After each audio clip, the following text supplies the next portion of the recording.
হেই তেজস্ক্রিয় বিকিরণ হুট করে একটা ভারী নিউক্লিয়াস থেকে আলফা পার্টিকেল বের হয়ে গেল অ্যান্ড আমরা সেটাকে বলে দিলাম আলফা ডিকে। আসলে এটা কেন হয় তোমরা বলবে ভাইয়া স্টেবিলিটির জন্য। তাই যদি হয় তবে একটা স্যাম্পলের সবগুলো নিউক্লিয়াস একসাথে ভেঙে গিয়ে নিউক্লিয়াসগুলো একবারে স্টেবল কেন হয়ে যায় না? কেন একটা স্যাম্পলের তেজস্ক্রিয় বিকিরণ অনেক দিন ধরে চলতে থাকে? আমরা জানি একটা সার্টেন টাইম পর পর রেডিয়েশন অর্ধেক হতে থাকে অ্যান্ড সেই টাইমটাকে বলা হয় হাফ লাইফ, তাই তো? কিন্তু কেন এটা হয়? কেনই বা হাফ লাইফ ডিফাইন করা হলো? 1/3 লাইফ ডিফাইন করা যেত, 1/5 লাইফ ডিফাইন করা যেত, হাফ লাইফই কেন? এই সব কিছু আজকে আমরা জানতে চলেছি। আসসালামু আলাইকুম, this is gym and let's start the video. এটা একটা নিউক্লিয়াস, এটা প্রোটন এবং নিউট্রন দিয়ে তৈরি। নিউক্লিয়াস যা দিয়ে তৈরি হয় তাদেরকে বলা হয় নিউক্লিয়নস, ঠিক আছে? তার মানে প্রোটন এবং নিউট্রনকে বলা হয় নিউক্লিয়ন। নিউক্লিয়াসের মধ্যে রয়েছে প্রোটন, কিন্তু আমরা জানি যে প্রোটনগুলো পরস্পরকে স্থির বৈদ্যুতিক বল দিয়ে বিকর্ষণ করে। তাহলে এরা একত্রিত হয়ে নিউক্লিয়াস কি করে ফর্ম করে? তোমরা জানো যে ইহজগতের সব থেকে শক্তিশালী বল স্ট্রং নিউক্লিয়ার ফোর্স বা সবল নিউক্লিয় বল, এটা কাজ করে নিউক্লিয়নসদের মাঝখানে। নিউক্লিয়নস মানে কি? প্রোটন এবং নিউট্রনের মাঝখানে, ঠিক আছে? দুটো প্রোটন একে অপরকে স্থির বৈদ্যুতিক বল দিয়ে বিকর্ষণ করে, মেনে নিলাম। বাট এরা পরস্পরকে খুবই শক্তিশালী একটা বল স্ট্রং নিউক্লিয়ার ফোর্স দিয়ে আকর্ষণ করে। নিউক্লিয়াসের মধ্যে থাকা নিউক্লিয়নসদের মাঝে সবল নিউক্লিয় বলটা এতটাই পাওয়ারফুল হয় যে এটা প্রোটনদের মাঝে থাকা স্থির বৈদ্যুতিক বলকে ওভার পাওয়ার করে পুরো নিউক্লিয়াসকে একসাথে বেঁধে রাখে। আমরা জানি যে ইলেকট্রিক ফোর্স ডিস্টেন্স বাড়ার সাথে সাথে গ্র্যাজুয়ালি কমতে থাকে, but on the contrary nuclear force দূরত্ব বাড়ার সাথে সাথে গ্র্যাজুয়ালি কমতে থাকে না। দূরত্ব বাড়তে থাকলে সেটা হুট করে কমে যায় অ্যান্ড কিছু দূর গিয়েই সেটা রাফলি জিরো হয়ে যায়। অর্থাৎ নিউক্লিয়ার ফোর্সের রেঞ্জ বা পাল্লা খুবই কম, এটা খুবই কম জায়গা জুড়ে কাজ করতে পারে। তাহলে একটা নিউট্রনের মধ্যে কোন বল কাজ করে? শুধুমাত্র সবল নিউক্লিয় বল। আমি এই সার্কেলটা দিয়ে সবল নিউক্লিয় বলের পাল্লাকে বোঝাচ্ছি। সার্কেল যত বড় পাল্লা তত বড়। যদিও এটা এতটা ইজি হয় না, এই পাল্লাটা এতটা সুন্দর একটা শেপ ধারণ করে না, বাট তারপরেও সূত্র দেখেছো? এটা সূত্র দেখো কত জঘন্য। দ্যাটস ওয়াই আমরা জিনিসগুলোকে ওভার সিম্পলিফাই করছি, নিজেদের মতো করে একটা মডেল তৈরি করছি যাতে করে এটাকে আমরা ফার্দার সুন্দর করে এক্সপ্লেন করতে পারি, ঠিক আছে? তাহলে এবার আমাকে বলো, নিউট্রনের মধ্যে যেই বলটা কাজ করে সেটা হচ্ছে স্ট্রং নিউক্লিয়ার ফোর্স অ্যান্ড এটার পাল্লা এই যে এতটুকু। প্রোটনের মধ্যে কি কাজ করে? Strong nuclear force and electrostatic force, ঠিক আছে? অ্যান্ড এই সার্কেলগুলো এদের রেঞ্জকে বোঝাচ্ছে। যদিও ইন থিওরি ইলেকট্রিক ফোর্সের রেঞ্জ অসীম পর্যন্ত রয়েছে, সেটাকে তো আর দেখানো পসিবল না। দ্যাটস ওয়াই এটাকে আমি একটা ফাইনাইট সার্কেল দিয়ে রিপ্রেজেন্ট করছি। সিম্পল কথা, লাল মানে সবল নিউক্লিয় বলের পাল্লা, হলুদ মানে স্থির বৈদ্যুতিক বলের পাল্লা, ঠিক আছে? এবার আমি এই নিউট্রনটাকে ধরে যদি প্রোটনের সবল নিউক্লিয় বলের পাল্লার মধ্যে নিয়ে যাই, তাহলে প্রোটন বেটা নিউট্রনকে আকর্ষণ করবে, ঠিক আছে? এবার দেখো তো, এই নিউট্রনের সবল নিউক্লিয় বলের পাল্লার মধ্যে কিন্তু আবার প্রোটনও রয়েছে। তার মানে এই নিউট্রন বেটা প্রোটনকে সবল নিউক্লিয় বল দিয়ে আকর্ষণ করবে। এই যে আকর্ষণ, টানাটানি, এটা এদেরকে ঠাস করে লাগিয়ে দিবে, ঠিক আছে? এটা একটা নিউক্লিয়াস, এটার মাঝখানে প্রোটন রয়েছে, নিউট্রন রয়েছে। এটা হবে এদের সবল নিউক্লিয় বলের পাল্লা অ্যান্ড এটা হবে এদের স্থির বৈদ্যুতিক বলের পাল্লা, ঠিক আছে? নিউক্লিয়াসের মাঝে যে নিউক্লিয়নসগুলো রয়েছে সেগুলোর সবল নিউক্লিয় বলগুলোকে লব্ধি করে ফেললে একটা লব্ধি রেঞ্জ পাওয়া যাবে। যদিও এটা এতটা ইজি হবে না, সূত্র দেখেছো কি জঘন্য? এটা দিয়ে যদি তোমাকে আমি এখন লব্ধি রেঞ্জ বের করাতে যাই তাহলে মাথা খারাপ হয়ে যাবে। দ্যাটস ওয়াই আমি সবকিছুকে ওভার সিম্পলিফাই করে ফেলছি, ঠিক আছে? এত সুন্দরভাবে একটা গোল গোল রেঞ্জ কিন্তু তৈরি হবে না, ঠিক আছে? অনেক ঝামেলা হবে এখানে। তোমরা যখন হায়ার স্টাডিজে যাবা তখন এগুলো ভালো করে বুঝতে পারবে। এবার বলো, সেম কাজ আমি করলাম ইলেকট্রোস্ট্যাটিক ফোর্সের জন্য, সবগুলোর জন্য লব্ধি একটা রেঞ্জ তৈরি করে ফেললাম। তাহলে তোমরা আমাকে এবার বলো, এটা একটা নিউক্লিয়াস এন্ড এটা হচ্ছে এর লব্ধি স্থির বৈদ্যুতিক বলের পাল্লা এন্ড এটা হচ্ছে এর লব্ধি সবল নিউক্লিয় বলের পাল্লা, ঠিক আছে? এই পাল্লার মধ্যে তুমি যদি একটা প্রোটনকে নিয়ে আসো তাহলে সেই প্রোটনটা বিকর্ষিত হয়ে নিউক্লিয়াস থেকে দূরে সরে যাবে, ঠিক আছে? এই প্রোটনকেই তুমি যদি ধরে এই সবল নিউক্লিয় বলের রেঞ্জের মধ্যে নিয়ে চলে আসো তখন কিন্তু আর বিকর্ষণ বল দিয়ে কাজ হবে না। তখন সবল নিউক্লিয় বল যেহেতু অনেক বেশি পাওয়ারফুল, তাই সেটা আকর্ষণ করে প্রোটনকে নিউক্লিয়াসের মধ্যে টেনে নিবে, ঠিক আছে?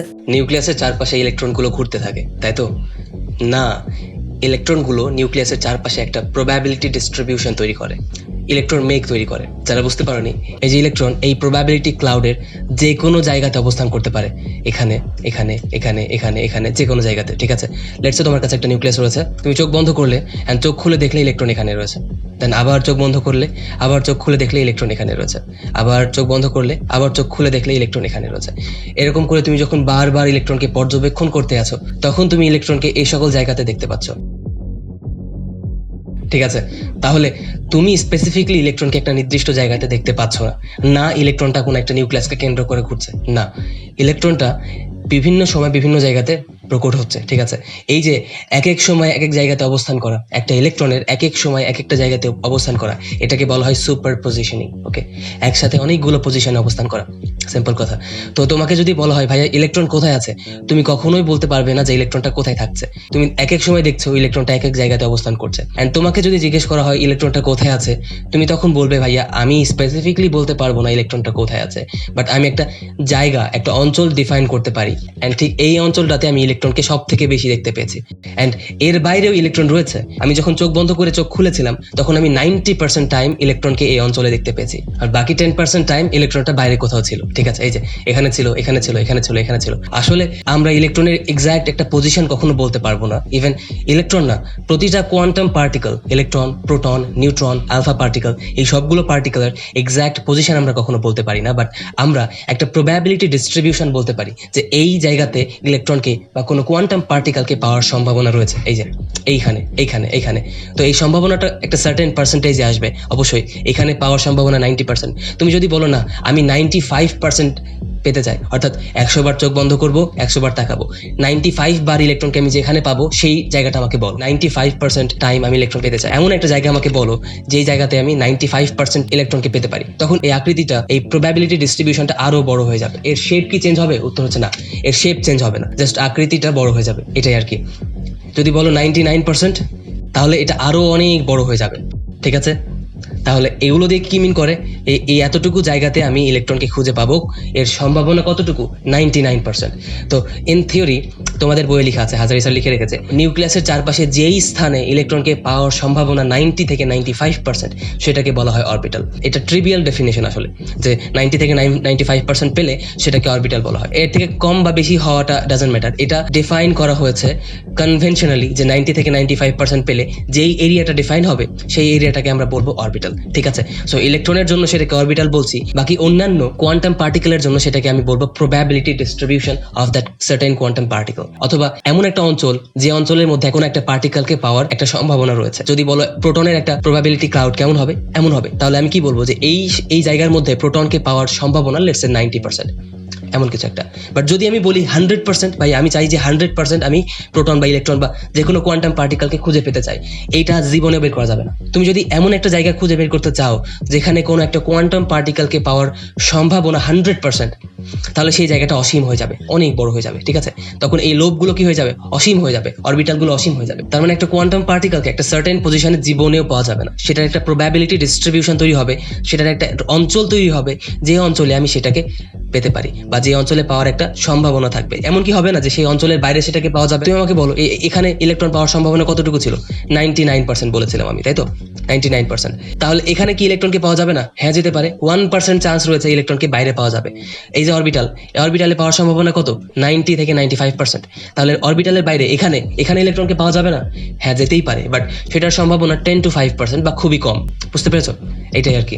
তাহলে একটা কোয়ান্টাম পার্টিকেল এর পজিশন জীবনেও স্থির থাকে না। ঠিক আছে, সেটার পজিশন তুমি জীবনে একটা সার্টেন পয়েন্ট আকারে দেখাতে পারবে না। তো কোয়ান্টাম পার্টিকেল গুলো কি কি হতে পারে? সিম্পলি প্রথমত প্রোটন হতে পারে, নিউট্রন হতে পারে, ইলেকট্রন হতে পারে, আলফা পার্টিকেল হতে পারে, আরো অনেক রয়েছে। এগুলোকে তুমি জীবনে ভাবে দেখাতে পারবে না যে এটার পজিশন x, y, z, এটা জীবনেও দেখানো পসিবল না, এটা হবে না। কিন্তু তোমাকে এটার পজিশন দেখানোর জন্য এরকম একটা অঞ্চল ডিফাইন করতে হবে। এই ভাইয়া এই অঞ্চলের মধ্যে তোমার আলফা পার্টিকেলটা রয়েছে বা যে কোনো একটা কোয়ান্টাম পার্টিকেল রয়েছে, এন্ড তোমাকে বলতে হবে যে সেই অঞ্চলে কোন একটা কোয়ান্টাম পার্টিকেল থাকার সম্ভাবনা লেটস সে 90%, এরকম কোন একটা পার্সেন্টেজ তোমাকে ডিফাইন করে দিতে হবে। এবার ধরে নাও একটা আলফা পার্টিকেল, এটার প্রবাবিলিটি ক্লাউড মনে করে এমন হবে। ভাইয়া এমন কেন হবে? আপনি কি করে জানলেন? ইচ্ছা মতো আমি ধরে নিয়েছি যে এতটুকু জায়গার মধ্যে এই পার্টিকেলটাকে পাওয়ার সম্ভাবনা লেটস সে 90%, ধরে নিলাম আমি একটা। কেন আপনি ধরলেন? এই শেপটা এমন হবে কিনা সেটা আপনি কি করে জানেন? আমি জানি না। তোমরা যখন এটা লিখো, একটা নিউক্লিয়াস, এর চারপাশে একটা অরবিটাল, এন্ড সেই অরবিটালটাকে বলো sp3, আর একটা নিউক্লিয়াস, সেম ভাবে তুমি এটাকে আঁকি, এটাকে বলে দাও sp3d। তার বেলা তোমার কি মনে হয় শঙ্কর অরবিটাল বলে এরকম দেখতে হয়? জীবনেও মনে হয় এটা অসম্ভব। জীবনেও শঙ্কর অরবিটাল এরকম দেখতে হয় না। বাট তুমি একটা লোভ দিয়ে যেটা প্রকাশ করো সেটা হচ্ছে শঙ্কর অরবিটাল গুলো কোনো পিওর অরবিটালের মতো দেখতে নয়। ঠিক আছে, জাস্ট একটা ইলাস্ট্রেশন, সেটা অ্যাকুরেট নয়। বুঝতে পেরেছো? একদমই অ্যাকুরেট নয়। একটা লোভ দিয়ে এই শঙ্কর অরবিটালের শেপ কখনো রিপ্রেজেন্ট করা যায় না। তাহলে জাস্ট একটা অরবিটাল দেওয়া হয় কেন? জাস্ট বিকজ এটা দিয়ে কোনো পিওর অরবিটালকে যেন না বোঝায়, এটাই আর কি। আসলে তুমি যদি একটু অবজার্ভ করো তাহলে তোমার শঙ্কর অরবিটাল গুলো এমন হয়, এটা দুটো নিউক্লিয়াস, এর আশেপাশে এইরকম জায়গা জুড়ে ইলেকট্রন ঘনত্ব ভাবে ডিস্ট্রিবিউট হয়ে যায়। ঠিক আছে, যেখানে ইলেকট্রোনেগেটিভিটি বেশি সেখানে ইলেকট্রন বায়াসড থাকে, যেখানে ইলেকট্রোনেগেটিভিটি কম সেখানে ইলেকট্রন কম বায়াসড থাকে। ঠিক আছে, তো এটা বেশি অ্যাকুরেট। তো তুমি কি এটা আঁকাও? উত্তর হচ্ছে না। সিম্পলিফিকেশনের জন্য এরকম করে আঁকিয়ে দাও তুমি। ঠিক আছে, সো আমিও এটাই করলাম। এটার অ্যাকচুয়াল প্রবাবিলিটি ক্লাউড কেমন হবে সেটা আমি জানি না। ইভেন প্রতিটা এনভায়রনমেন্টে এদের প্রবাবিলিটি ক্লাউড চেঞ্জ হয়ে যায়। তুমি একটা প্রোটনের কাছে একটা ইলেকট্রনকে রাখলা, তখন ইলেকট্রনের প্রবাবিলিটি ক্লাউড যেমন হবে, সেই একটা ফোটনের কাছে যদি একটা ইলেকট্রনকে রাখো, একটা ফোটনের কাছে যদি একটা ইলেকট্রনকে রাখো, তাহলে তার প্রবাবিলিটি ক্লাউড, ইভেন ফোটনের প্রবাবিলিটি ক্লাউড, এই দুটোই কিন্তু চেঞ্জ হয়ে যাবে, যেহেতু দুটোই কোয়ান্টাম পার্টিকেল। ঠিক আছে, তাহলে একটা কোয়ান্টাম পার্টিকেল যেই এনভায়রনমেন্টে রয়েছে বা যেই ফোর্স ফিল্ডে রয়েছে সেটার উপর ভিত্তি করে সেটার প্রবাবিলিটি ডিস্ট্রিবিউশন চেঞ্জ হয়ে যায়। কথাগুলো কঠিন লাগলে ভুলে যাও, দরকার নেই। ওকে, এত কিছু দরকার নেই। এবার দেখো, এবার আমরা আসল জিনিস দেখবো। এই যে একটা আলফা পার্টিকেল দেখা যায়, এই যে দেখো আলফা পার্টিকেল দেখছো, দুটো নিউট্রন দুটো প্রোটন। ঠিক আছে, এটা একটা আলফা পার্টিকেল, সিম্পল কথা। এবার এটাকে কিভাবে দেখানো যাবে? উত্তর হচ্ছে না, এটাকে এভাবে দেখানো যাবে না। এটাকে একটা প্রবাবিলিটি ডিস্ট্রিবিউশন আকারে দেখাতে হবে, একটা অঞ্চল দেখাতে হবে যে অঞ্চলের মধ্যে এই আলফা পার্টিকেলটা থাকতে পারে। এই অঞ্চলটা আমি ইচ্ছা মতো নিলাম। ঠিক আছে, ওকে, এটাকে একটু ফেয়ারলি আঁকাই, এরকম করে নিলাম। ওকে, ইচ্ছা মতো নিলাম। যদিও এখানে থাকা প্রতিটা প্রোটন প্রতিটা নিউট্রনের এরকম করে একটা অঞ্চল ডিফাইন করা উচিত ছিল, বাট এটা করলে খুবই কমপ্লেক্স হয়ে যাবে জিনিসটা আমাদের বোঝার জন্য। অ্যাটলিস্ট দ্যাটস ওয়াই আমরা খুবই সিম্পল একটা অ্যানালজি দিয়ে ট্রাই করছি। তো এই অঞ্চলের মধ্যে আমার আলফা পার্টিকেলকে যে কোনো একটা জায়গাতে খুঁজে পাওয়া যেতে পারে। এখানে খুঁজে পাওয়ার প্রবাবিলিটি লেটস সে 90%। ঠিক আছে, তাহলে ভাইয়া আমি কি এই পয়েন্টে আলফা পার্টিকেলকে জীবনেও খুঁজে পাবো? পেতে পারি, কারণ এখানে খুঁজে পাওয়ার প্রবাবিলিটি 90%। বাকি 10% প্রবাবিলিটি রয়েছে আলফা পার্টিকেলটা এর বাইরে যে কোনো জায়গাতে থাকতে পারে। বুঝতে পেরেছো? সব সম্ভাবনার খেলা। তো একটা মুহূর্ত এমন আসবেই যেখানে আলফা পার্টিকেল হুট করে এখান থেকে বাইরে বের হয়ে এখানে প্রকট হয়ে যাবে। অ্যান্ড যখনই এটা ঘটবে তখনই একে নিউক্লিয়াস থেকে লাথি মেরে বের করে দিবে কে? Electrostatic force. মনে পড়ে? এটা ইলেকট্রোস্ট্যাটিক ফোর্সের পাল্লা। অ্যান্ড এই আলফা পার্টিকেলকে নিউক্লিয়াসের মধ্যে ধরে রেখেছিল কে? সবল নিউক্লিয় বল। আলফা পার্টিকেল মানে কি? দুটো প্রোটন দুটো নিউট্রন। দুটো প্রোটন নিউক্লিয়াসকে বিকর্ষণ করবে, কারণ নিউক্লিয়াস পজিটিভ, দুটো প্রোটন পজিটিভ। বাট এই বিকর্ষণকে ওভার পাওয়ার করে সবল নিউক্লিয় বল এই পুরো আলফা পার্টিকেল, ইভেন পুরো নিউক্লিয়াসকে ধরে রেখেছিল। কোয়ান্টাম সুপার পজিশনিং এর জন্য এই আলফা পার্টিকেল হুট করে এখান থেকে হারিয়ে গিয়ে নিউক্লিয়াসের বাইরে প্রকট হয়ে গেল। যেই মুহূর্তের জন্য এই ঘটনা ঘটবে তখন আর এই আলফা পার্টিকেলকে ধরে রাখার মতো কোনো ফোর্স কাজ করবে না। যেই ফোর্সটা কাজ করবে সেটা হচ্ছে ইলেকট্রোস্ট্যাটিক ফোর্স, অ্যান্ড সেটা ঠাস করে একে বিকর্ষণ করে নিউক্লিয়াসের বাইরে বের করে দিবে। অ্যান্ড এটাকে আমরা তখন বলবো আলফা ডিকে। সো এই ফেনোমিনাটা টোটালি ঘটে কোয়ান্টাম পার্টিকেলের ইনহেরেন্ট প্রপার্টির জন্য। যেহেতু একটা কোয়ান্টাম পার্টিকেল একটা স্থির পজিশনে অবস্থান করে না, সে একটা প্রবাবিলিটি ডিস্ট্রিবিউশন তৈরি করে। সিম্পল ভাষায় একসাথে অনেক জায়গাতে অবস্থান করতে পারে। সে যদি একটা নিউক্লিয়াসের মধ্যে থেকে গায়েব হয়ে নিউক্লিয়ার রেঞ্জের বাইরে চলে যায়, তাহলে তাকে ধরে রাখার জন্য কোনো নিউক্লিয়ার ফোর্স কাজ করবে না, কারণ নিউক্লিয়ার ফোর্সের রেঞ্জ খুবই কম অ্যান্ড ইলেকট্রোস্ট্যাটিক ফোর্সের রেঞ্জ অনেক বেশি। সে নিউক্লিয়ার ফোর্সের রেঞ্জ থেকে বাইরে বের হয়ে যাবে এক মুহূর্তের জন্য, বাট সে কিন্তু ইলেকট্রিক ফোর্সের রেঞ্জ থেকে বাইরে বের হবে না। তখন ইলেকট্রিক ফোর্স তাকে লাথি মেরে বের করে দিবে সুন্দর করে নিউক্লিয়াসের বাইরে। ঠিক আছে, খুবই মজার একটা জিনিস। এইবার আরেকটা জিনিস রয়েছে, সেটা হচ্ছে লেটস সে এই দিক বরাবর আমি, ওপরের দিক বরাবর আমি দিলাম এনার্জি, অ্যান্ড আলফা পার্টিকেলকে নিউক্লিয়াস থেকে বের করে আনার জন্য লেটস সে এতটুকু এনার্জি লাগবে। অ্যান্ড নিউক্লিয়াস থেকে বাইরে বের হওয়ার পরে আমরা দেখলাম আলফা পার্টিকেলের শক্তি এই এতটুকু। ঠিক আছে, এই যে এতটুকু। ব্যাপারটা কি হলো তাহলে? আলফা পার্টিকেল, এই যে এটা দিয়ে আমি নিউক্লিয়াসকে বোঝাচ্ছি, এটা হলো আউটার নিউক্লিয়াস, এটা হলো ইনার নিউক্লিয়াস। আলফা পার্টিকেলকে নিউক্লিয়াস থেকে বের করার জন্য এই এতটুকু শক্তি লাগতো। ওকে, ইলেকট্রনের শক্তি কি এমন হয়, তাই না? নেগেটিভ 13.6 ইলেকট্রন ভোল্ট এমন হয় ইলেকট্রনের শক্তি। নেগেটিভ হয় কেন? কারণ এটা একটা ক্ষেত্রের মধ্যে আবদ্ধ রয়েছে। আলফা পার্টিকেল নিজেও নিউক্লিয়াসের মধ্যে আবদ্ধ রয়েছে, তাই তো? তাহলে সেটার এনার্জি নেগেটিভ হবে। তাহলে তাকে এই পরিমাণ পজিটিভ এনার্জি দান করলে সে আলফা পার্টিকেল থেকে বের হয়ে আসবে। বাট বের হয়ে আসার পরে আমরা দেখলাম তার কাছে এই এতটুকু পরিমাণ শক্তি রয়েছে, যেটা নিউক্লিয়াস থেকে বের হয়ে আসার জন্য যতটুকু শক্তি প্রয়োজন তার থেকে অনেক কম। বুঝতে পেরেছ? তাহলে আলফা পার্টিকেল কি করে বের হয়ে আসলো? আলফা পার্টিকেল কি শক্তির যে ব্যারিয়ার সেটাকে অতিক্রম করে বের হয়ে এসেছে? দেখো তো এখানে আলফা পার্টিকেল এখান থেকে হুট করে হারিয়ে গিয়ে বাইরে প্রকট হয়েছে। তার মানে সে কিন্তু এই যে নিউক্লিয়ার ফোর্সের যেই অ্যাট্রাকশনটা সেটাকে ওভারকাম করে বাইরে যায়নি। সে একটা চিট কোড অনুসরণ করেছে, সে একটা টানেল খুঁড়ে কোনোভাবে বের হয়ে গিয়েছে।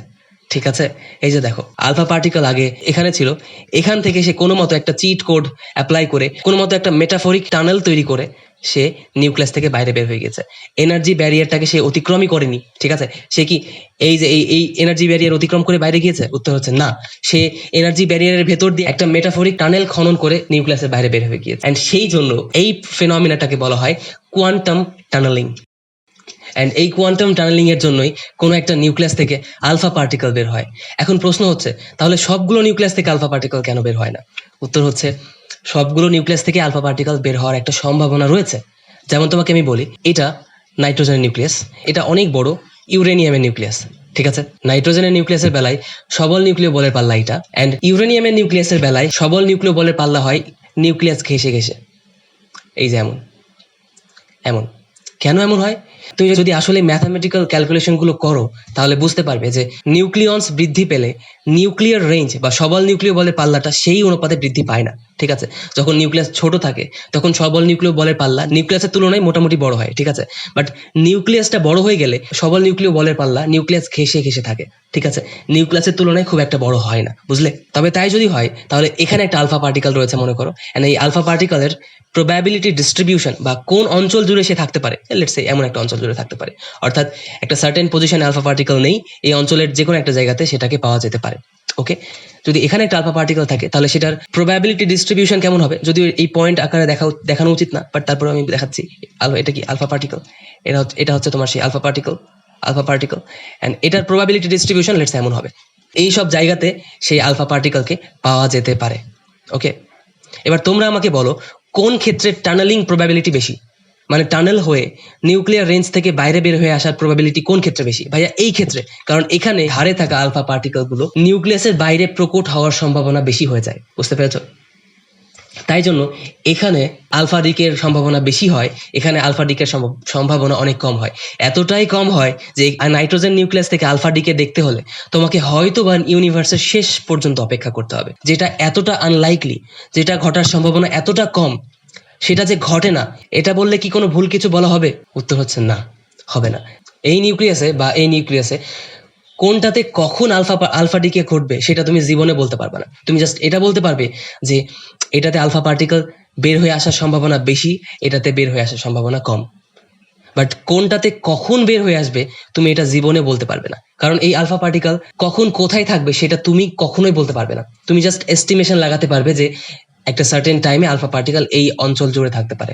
কোয়ান্টাম মেকানিক্স কখনো এটা বলতে পারে না যে কোয়ান্টাম পার্টিকেল এক্স্যাক্টলি এই সময়ে এই পজিশনে থাকবে, কখনো এটা বলতে পারে না। ঠিক আছে, সো এটা যেহেতু আমাদের কাছে অজানা, যেহেতু কমপ্লিটলি র্যান্ডম একটা ইভেন্ট, দ্যাটস ওয়াই আমি জীবনেও বলতে পারবো না একটা নিউক্লিয়াস থেকে কখন আলফা ডিকে হবে। তো দেখো ভাইয়া, যেখানেই র্যান্ডমনেস সেখানেই রয়েছে প্রবাবিলিটি। কল্পনা করো তোমার কাছে একটা কয়েন আছে, অ্যান্ড তুমি যদি এই কয়েনটাকে টস করো তাহলে তোমার কাছে দুটো আউটকাম আসবে। প্রথমত, আইদার তুমি হেড পাবা অর তুমি টেইল পাবা। তাহলে তোমরা আমাকে এবার বলো প্রবাবিলিটি অফ গেটিং হেড এটা কত? ভাইয়া 50%, তাই তো? প্রবাবিলিটি অফ গেটিং টেইল এটা কত? এটাও ভাইয়া 50%। আচ্ছা, এটার মানে কি? এটার মানে কি এরকম যে আমি দুটো কয়েন নিলাম, নিয়ে টস করলাম, প্রথম কয়েনটা আসলো হেড, দ্বিতীয় কয়েনটা আসলো টেইল, এমন কিছু কি? উত্তর হচ্ছে না ভাইয়া, এমনটা নয়, এটা পসিবল না। কেন? কারণ প্রবাবিলিটি বা সম্ভাবনা কখনো একটা দুটো জিনিসের উপর কাজ করে না, এটার জন্য কালেকশন অফ টার্নস প্রয়োজন। অর্থাৎ তুমি যদি 2 বিলিয়ন কয়েন টস করো, দেন সেখান থেকে তুমি 50% হেড পাবে অ্যান্ড 50% টেইল পাবে। তাহলে 500 মিলিয়ন আসবে হেড অ্যান্ড 500 মিলিয়ন আসবে টেইল। ঠিক আছে, এক্স্যাক্টলি 500 মিলিয়ন? উত্তর হচ্ছে না ভাইয়া, এক্স্যাক্টলি না। তোমার টার্নস সংখ্যা যত বেশি হবে প্রবাবিলিটি ডিস্ট্রিবিউশন তত 50%-এর দিকে যাবে। যারা বুঝতে পারোনি, দেখো, যদি আমি একটা কয়েন টস করি তাহলে আইদার হেড আসবে অথবা টেইল আসবে, 50-50 চান্স রয়েছে। তাহলে দুটো কয়েন টস করলে একটা হেড একটা টেইল আসার কথা, একটা কয়েনে হেড আর একটা কয়েনে টেইল আসার কথা, তাই তো? The theory of large number বলে তোমার অবজার্ভড প্রবাবিলিটি ক্যালকুলেটেড প্রবাবিলিটি তত কাছাকাছি যাবে যত বেশি টার্ন সংখ্যা হবে। ঠিক আছে, মানে তুমি দুইটা কয়েন না নিয়ে যদি 2 বিলিয়ন কয়েন টস করো তখন তুমি দেখবা এক্স্যাক্টলি 50% টাইম হেড আসছে, 50% টাইম টেইল আসছে। বুঝতে পেরেছো? তাহলে এক্স্যাক্টলি না হলেও খুবই কাছাকাছি হবে। ঠিক আছে, তুমি যদি 2 বিলিয়ন না দিয়ে 2 ট্রিলিয়ন দাও, তাহলে ফলাফলটা 50% এর আরো কাছাকাছি যাবে, মানে 50% হেড 50% টেইল। বুঝতে পেরেছো? তাহলে রাফলি এটা 500 মিলিয়নের কাছাকাছি হবে। যত বেশি টস হবে তত তোমার অবজারভেশনটা প্রবাবিলিটিকে রিচ করতে থাকবে। ঠিক আছে, এবার তোমরা সেম জিনিসটা কল্পনা করো একটা নিউক্লিয়াসের জন্য। এই যে একটা নিউক্লিয়াস, ইউরেনিয়াম নিউক্লিয়াস, এটার ক্ষেত্রে দুটো ঘটনা ঘটতে পারে। আইদার সেই নিউক্লিয়াসটা ডিকে হবে অথবা সেই নিউক্লিয়াসটা ডিকে হবে না। তোমরা আমাকে এবার বলবা প্রবাবিলিটি অফ ডিকেইং এটা কত? দুটাই ইকুয়ালি লাইকলি, মানে দুটো ঘটার সম্ভাবনা একই। বুঝতে পেরেছো? তাহলে প্রবাবিলিটি অফ ডিকেইং হবে 50%, কয়েন টসের মতো simple. Probability of not decaying এটা হবে 50%। এখানে একটু ডিফারেন্স রয়েছে, কারণ তুমি যখন প্রথমে কয়েন টস করছিলে, এই টস করাটা তোমার হাতে ছিল, তুমি যখন ইচ্ছা টস করতে পারতে। ঠিক আছে, বাট তুমি যখন একটা ন্যাচারাল ফিনোমিনার দিকে তাকাচ্ছ, এই ঘটনা কখন ঘটবে তুমি জানো না। বুঝতে পেরেছো? তো তোমাকে একটা সার্টেন টাইম অপেক্ষা করতে হবে। লেটস সে তুমি টি টাইম অপেক্ষা করেছো, অপেক্ষা করার পরে দেখতে হবে যে ডিকে হলো কি হলো না। দেন তুমি বুঝতে পারবে যে ডিকে হওয়ার পসিবিলিটিস ছিল 50% এন্ড ডিকে না হওয়ার পসিবিলিটিস ছিল 50%। বুঝতে পেরেছো? একটা সার্টেন টাইম অপেক্ষা করলেই এই ঘটনাটা ঘটবে। তো এই পুরো জিনিসটার মানে কি এমন, আমার কাছে এখানে কিছু নিউক্লিয়াস রয়েছে, আমি যদি টি টাইম অপেক্ষা করি তাহলে এদের মধ্যে থেকে দুটো নিউক্লিয়াস হবে কি ডিকে হয়ে যাবে, এন্ড এদের মধ্যে দুটো নিউক্লিয়াস ডিকে হবে না। এমন কি? উত্তর হচ্ছে না, এমন না। এটা তখনই কাজ করবে যখন তোমার নিউক্লিয়াস সংখ্যা অনেক অনেক বেশি হবে, crore crore trillion trillion nucleus থাকবে, তখন এটা কাজ করবে। এর আগে কিন্তু এটা কাজ করবে না। বুঝতে পেরেছো? কারণ প্রবাবিলিটি ভাইয়া, সম্ভাবনা তখনই কাজ করে যখন তোমার ট্রায়াল সংখ্যা, টস সংখ্যা, নিউক্লিয়াস সংখ্যা অনেক বেশি থাকবে। ঠিক আছে, তুমি তো 4-5টা নিউক্লিয়াস নিয়ে কাজ করো না। আমরা যখন একটা স্যাম্পেলের দিকে তাকাই তখন সেই স্যাম্পেলের মধ্যে crore crore trillion trillion nucleus থাকে। ঠিক আছে, তো আমাদের রেঞ্জ হয় এমন যে আমার কাছে নিউক্লিয়াস রয়েছে 10⁻23। ঠিক আছে, অ্যান্ড দেন এই এতগুলো নিউক্লিয়াস নিয়ে আমি যখন টি টাইম অপেক্ষা করছি, টি টাইম ধরে অপেক্ষা করছি, তখন আমি দেখছি যে এর মধ্যে থেকে 50% টিকে হয়ে যাচ্ছে। 50% মানে কত? 0.5, অ্যান্ড বাকি 50% ডিকে হচ্ছে না, মানে অবশিষ্ট থাকছে। বুঝতে পেরেছো? এখানেও এই নাম্বারটা যেহেতু অনেক বড়, নিউক্লিয়াস সংখ্যা যেহেতু অনেক বড়, তাই এখানে প্রবাবিলিটি নিয়ারলি 100% অ্যাকিউরেসির সাথে কাজ করছে। ঠিক আছে, অ্যান্ড তুমি আমাকে বলো যেই টাইমটা তুমি অপেক্ষা করলে সেই টাইমটাতে নিউক্লিয়াস অর্ধেক ক্ষয় হয়ে যাচ্ছে, অর্ধেক বেঁচে থাকছে। ক্ষয় হয়ে যাওয়া মানে কি? নিউক্লিয়াস আলফা ডিকে করে অন্য একটা নিউক্লিয়াসে কনভার্ট হয়ে যাওয়া। যদি ইউরেনিয়ামের নিউক্লিয়াস আলফা ডিকে করে তাহলে সেখান থেকে অন্য একটা নিউক্লিয়াসে কনভার্ট হবে, সেটা আর ইউরেনিয়ামের নিউক্লিয়াস থাকবে না। বুঝতে পেরেছো? যেই টাইমটা অপেক্ষা করলে অর্ধেক নিউক্লিয়াস আলফা ডিকে করে ক্ষয় হয়ে যাচ্ছে, বাকি অর্ধেক নিউক্লিয়াস বেঁচে থাকছে, সেটাকে আমি কি বলবো? সেটাকে আমি বলবো হাফ লাইফ। বোঝা যায় কেন এটাকে হাফ লাইফ বলা হয়? খুবই ইন্টারেস্টিং ব্যাপার। মনে করো আমার কাছে n নট পরিমাণ নিউক্লিয়াস আছে, এন্ড আমি একটা সার্টেন টাইম অপেক্ষা করেছি। অপেক্ষা করার পরে দেখছি যে আমার কাছে কতগুলো নিউক্লিয়াস অবশিষ্ট থাকবে। ঠিক আছে, তো আমি সার্টেন একটা টাইম টি ইকুয়ালস টু টি, বড় হাতের টি অপেক্ষা করেছি, মানে আমি হাফ লাইফ পর্যন্ত অপেক্ষা করেছি। এবার আমি দেখতে চাচ্ছি যে কয়টা নিউক্লিয়াস বেঁচে থাকবে। সো হাফ লাইফ পর্যন্ত অপেক্ষা করলে অর্ধেক নিউক্লিয়াস আলফা ডিকে করে ফেলবে, বাকি অর্ধেক বেঁচে থাকবে। প্রবাবিলিটি, তাই তো? যতটুকু নিউক্লিয়াস বেঁচে থাকবে সেটাকে আমি বললাম n, সেটা হবে n not into half. Simple. এবার আবার আমার কাছে n সংখ্যক নিউক্লিয়াস রয়েছে, আমি অপেক্ষা করব let's say t equals to 2t, মানে 2 বার হাফ লাইফ পর্যন্ত অপেক্ষা করলাম। তাহলে যতটুকু বেঁচে থাকবে সেটাকে বললাম n, এন্ড সেটা হবে n নট। একবার হাফ লাইফ পর্যন্ত অপেক্ষা করলে অর্ধেক হবে, আরেকবার হাফ লাইফ পর্যন্ত অপেক্ষা করলে আরেকবার অর্ধেক হবে। আবার n নট ছিল, আমি অপেক্ষা করেছি একটা certain time t equals to 3t, তাহলে n হবে n not into half into half, তাই তো? এই সবগুলোকে লেখা যায় n নট ইন্টু হাফের পাওয়ার 1, n নট ইন্টু হাফের পাওয়ার 2, n নট ইন্টু হাফের পাওয়ার কত? 3। এবার যদি আমি সূত্র বানাতে চাই, n equals to n not into half, কি চেঞ্জ হচ্ছে? হাফের পাওয়ার চেঞ্জ হচ্ছে। 1 2 3 1 2 3 এগুলো কি? এগুলো ছোট হাতের টি বাই বড় হাতের টি, ছোট হাতের টি বাই বড় হাতের টি। এখান থেকে যদি দেখি, এই যে ছোট হাতের টি বাই বড় হাতের টি, এটা মানে কত? 3। তাহলে এই 3টা এখানে বসেছে। ঠিক আছে, তাহলে এটা হবে ছোট হাতের টি বাই বড় হাতের টি, এন্ড এইটাই সেই আমাদের বিখ্যাত ফর্মুলা। এবার আমার টিচার যখন আমাকে রেডিও অ্যাক্টিভিটি শিখিয়েছিল তখন তিনি বলেছিলেন যে ভাইয়া আমরা জানি dn বাই dt, সামনে একটা negative dn by dt, dn মানে চেঞ্জ ইন n, n মানে কি, n হচ্ছে যতটুকু নিউক্লিয়াস বর্তমান আছে সেটার চেঞ্জের হার, চেঞ্জটা কেমন, নেগেটিভ, তার মানে সেটা হ্রাসের হার ইজ প্রপোর্শনাল টু n, অর্থাৎ নিউক্লিয়াস ভাঙনের হার ওই সময় উপস্থিত নিউক্লিয়াস সংখ্যার সমানুপাতিক। এটা কেন এমন হয়? এটা তো মুখস্থ বিদ্যা ভাই, তো চলো দেখি কেন এমন হয়। তো আমরা যেটা জেনেছি সেটা হচ্ছে n equals to n not into half ছোট টি বাই বড় টি। ভালো, আমি চাচ্ছি এটার মতো একটা জিনিস বের করতে। কি করতে হবে? ডিফারেন্সিয়েট করতে হবে, simple. dn by dt equals to n not into, differentiate করলে কি হয়, এটা এরকমই থাকবে t by t into 1 by t into ln half, তাই তো? সিম্পল। ln হাফ এটা মানে নেগেটিভ ln 2, তাই তো? এই নেগেটিভটাকে এ পাশে নিয়ে আসলে dn by dt, negative dn by dt same জিনিস is equals to n not into এটা কিন্তু এই জিনিসটা, তাই তো? তাহলে মান বসিয়ে দিলে কি হয়, n বাই n নট